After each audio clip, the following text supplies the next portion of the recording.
श्री गुरु चरण कमलेभ्यो नमः। मातृपितृचरण कमलेभ्यो नमः। नमस्कार मित्रों, मैं डॉक्टर नरोत्तम शर्मा आपके अपने YouTube channel doctor Narottam Sharma में आपका स्वागत करता हूं।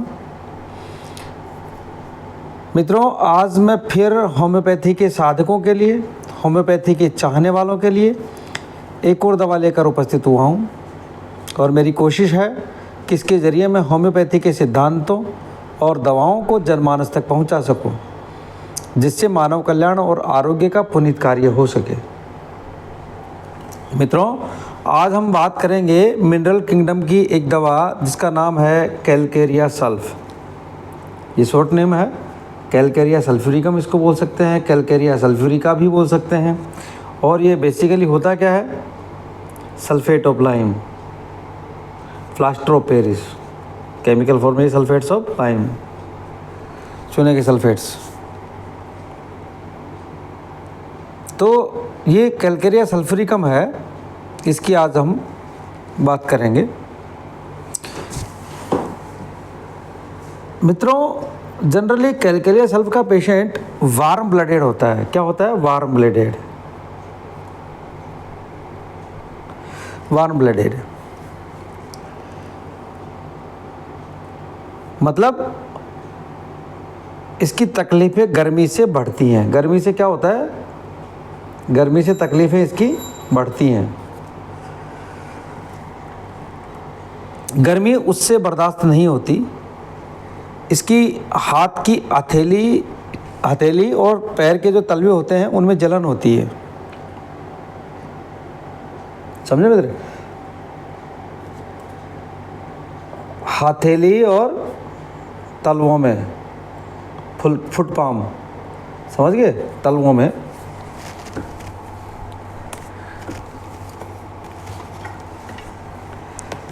ये हथेली में यहाँ, और पैर है, पैर के तलवों में नीचे, यहाँ पैर के तलवों में यहाँ क्या होती है? जलन होती है। आयुर्वेद में हम इसको क्या बोलते हैं? उष्णवात है। और अपनी सामान्य भाषा में क्या बोलते हैं जी? बाई गर्म हो गई, इस तरह की बात है। तो मित्रों,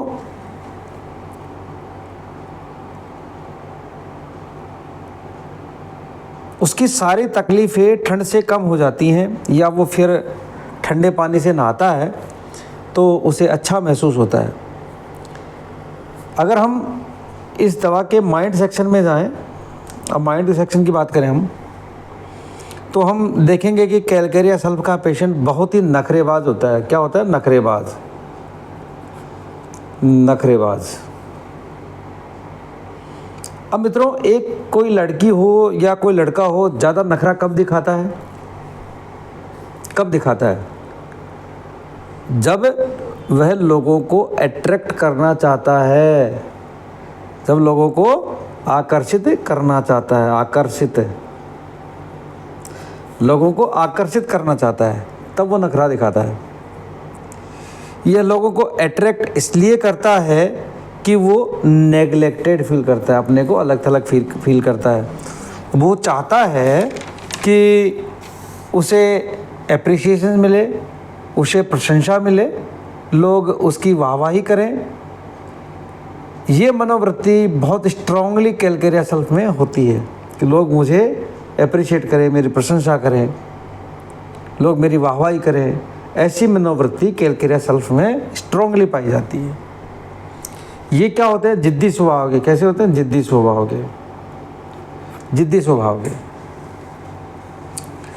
अब एक सिचुएशन का उदाहरण लेते हैं जब उसे कैलकेरिया सल्फ देने की ज़रूरत पड़ती है।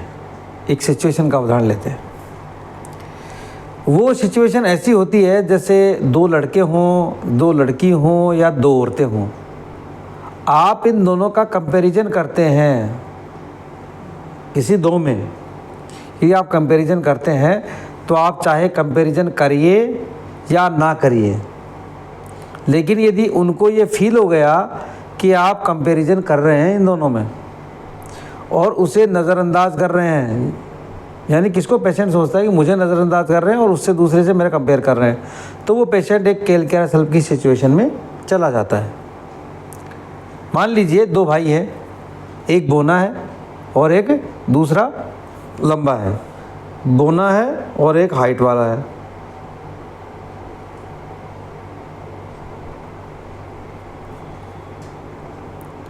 तो बोना सोचता है कि मैं बोना हूँ।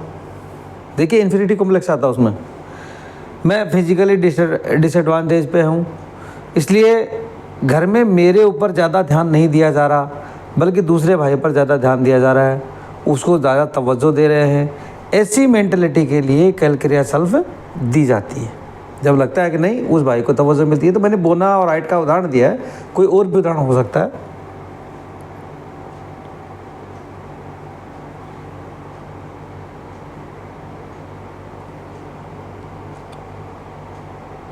उसको ज़्यादा तवज्जो दे रहे हैं, वो ये सोचता है बड़े भाई को, लंबे वाले को।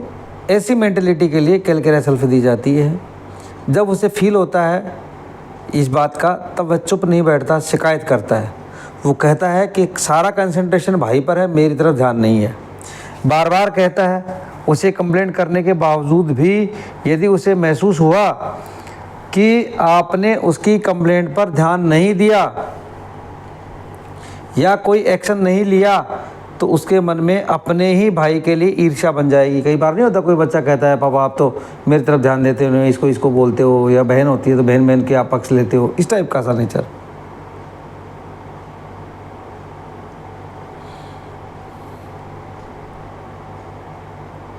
यदि पेशेंट बड़ा है तो ये ईर्ष्या वो दबा लेता है अपने मन में, लेकिन यदि पेशेंट बच्चा है तो उसकी ईर्ष्या खुलकर सामने आती है, क्योंकि ईर्ष्या के साथ बदले की भावना भी आ जाती है। इसलिए वो अपने भाई के साथ ही बदला लेने की कोशिश करता है, या जिससे उसका कंपटीशन उससे बदला लेने की कोशिश करता है। अब हायर अथॉरिटी जिसको उसने कंप्लेंट किया है, जैसे बच्चा है तो अपने माँ बाप को करेगा, वो हायर अथॉरिटी होगी, या हम कहीं स्टूडेंट है तो अपने शिक्षक को करेगा। तो जिस भी हायर अथॉरिटी को उसने कंप्लेंट किया है और वो उसकी कंप्लेंट नहीं सुन रहे हैं, या उसे लगता है कि उसकी ये बातें बेतुकी हैं और अगर इसकी बातों पर ध्यान नहीं देता है, तो वो अपने पेरेंट्स या हायर अथॉरिटी से नफ़रत करने लगता है। हैटर्ड, ये सिम्टम आ गया क्या? हैटर्ड। पहले तो वो गुस्सा करने लगता है कि मेरी बात नहीं सुन रहे हैं आप लोग, और जब इस गुस्से के माहौल में वो थोड़ा ज़िद्दी हो जाता है। पेरेंट्स यदि कोई सवाल पूछते हैं तो उसका ठीक से जवाब नहीं देता, वो बात करना पसंद नहीं करता। इसके बावजूद भी अगर उसका काम नहीं बने तो वो पेरेंट से नफ़रत करने लगेगा, घृणा करने लगेगा,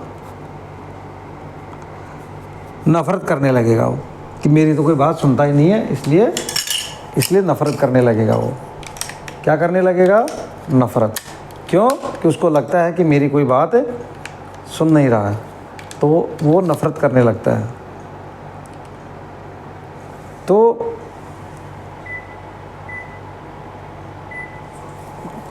वो नफ़रत करने लगता है। ये सब करने के बाद भी अगर कैलकेरिया सेल्फ को जो चाहिए, कैलकेरिया सेल्फ के पेशेंट को जो चाहिए वो नहीं मिलता है, तो वो क्या हो जाता है? उदास हो जाता है, होपलेस हो जाता है, डिस्पेयर हो जाता है, निराश हो जाता है। तो ये डिस्पेयर और रिकवरी, ये सिम्टम हमें कैलकेरिया सेल्फ में मिलता है। इनडिफरेंस टू सराउंडिंग, जब वो होपलेस और उदास हो जाता है तो क्या हो जाता है? अलग थलग हो जाता है अपने चारों ओर के लोगों से, चारों ओर के वातावरण से। मित्रों, कैलकेरिया सेल्फ को एंजाइटी और फियर भी है। क्या है इसको? Anxiety, fear. एंजाइटी एवं फियर दोनों हैं। अब ये एंजाइटी और फियर दोनों एक दूसरे से जुड़े हुए हैं, जैसे anxiety in evening and night will in back. जब शाम का या रात का समय होता है तो उसकी बेचैनी बढ़ जाती है, ये एंजाइटी उसकी बढ़ जाती है। खासकर वो जब सोने के लिए जाता है तब तो हम देखेंगे कि फियर में भी फियर रात को बढ़ जाता है, फियर भी रात को बढ़ जाता है। ये दोनों आपस में बहुत जुड़े हुए हैं।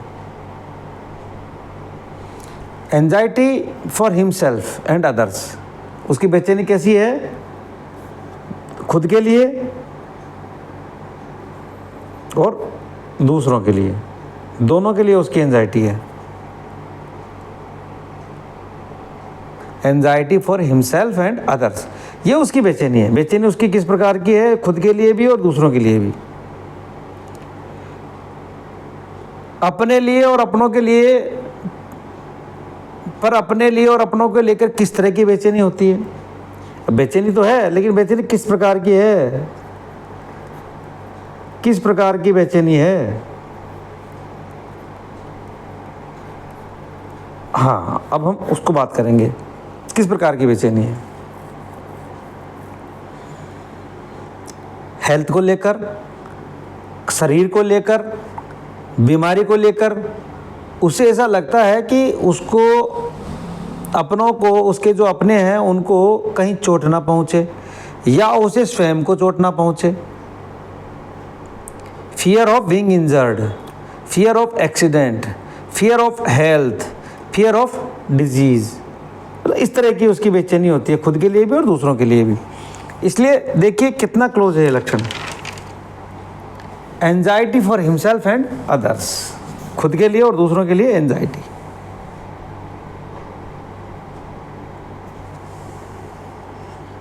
अब एंजाइटी अबाउट हेल्थ, अगर एक तरफ एंजाइटी अबाउट हेल्थ है तो वहाँ फियर ऑफ हेल्थ भी है। अपने स्वास्थ्य को लेकर एंजाइटी उसको है तो उसको स्वास्थ्य को लेकर डर भी है, फियर भी है। जब ये बेचैन होता है तब आप इसे मनाने जाएंगे तो ये मानता नहीं है आपके मनाने से। इसी से आप अंदाज़ा लगा सकते हैं कि वो कितना जिद्दी है, कितना आइडियल किस्म का व्यक्ति है। एंजाइटी अबाउट सल्वेशन, छुटकारा पाने की एंजाइटी। फियर ऑफ पॉवर्टी, गरीब होने का डर, ये बहुत क्लोज है। जैसे यदि किसी लड़की को पिंपल्स हैं चेहरे पे तो एंजाइटी ऑफ सल्वेशन में है कि इसे कब छुटकारा मिलेगा, मुझे इसके बारे में वो सोचती रहती है, मुझे इससे कब छुटकारा मिलेगा इसके बारे में वो सोचती रहती है। फियर ऑफ पॉवर्टी, इसका मतलब उसे लगता है कि ये जो पिंपल्स मेरे चेहरे पर हैं तो मैं गरीब हूँ, मैं बेचारी हूँ। मतलब ये फियर ऑफ पॉवर्टी का मतलब ये है कि आप जैसे पिंपल्स में आप पॉवर्टी का क्या करेंगे तो मतलब गरीबी का मतलब मैं मतलब इन्फीरियर हूँ चेहरे पर, ऐसा उसके भाव हो जाता है, मेरे में कोई कमी है, ये पॉवर्टी का हो गया। I am not up to mark, मैं अप टू मार्क नहीं हूँ। आई एम नॉट 100%, मैं 100% नहीं हूँ। इस प्रकार की सोच उसके दिमाग में आती है। तो ये फियर और एंजाइटी इस प्रकार से बहुत क्लोज होते हैं, फियर और एंजाइटी।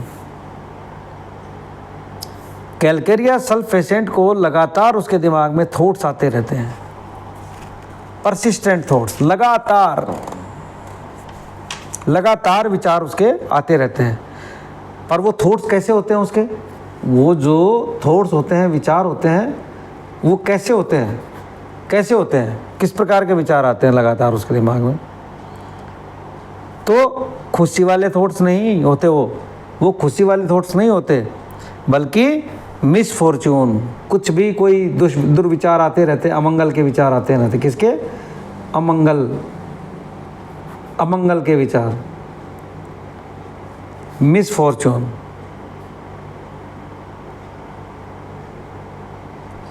मिसफॉर्चून के विचार उसको आते रहते हैं। कोई बुरा, कोई इविल, मतलब fear of something will happen, मतलब कुछ घटित होगा, कुछ बुरा होगा, इस तरह के थॉट्स उसके आते रहते हैं।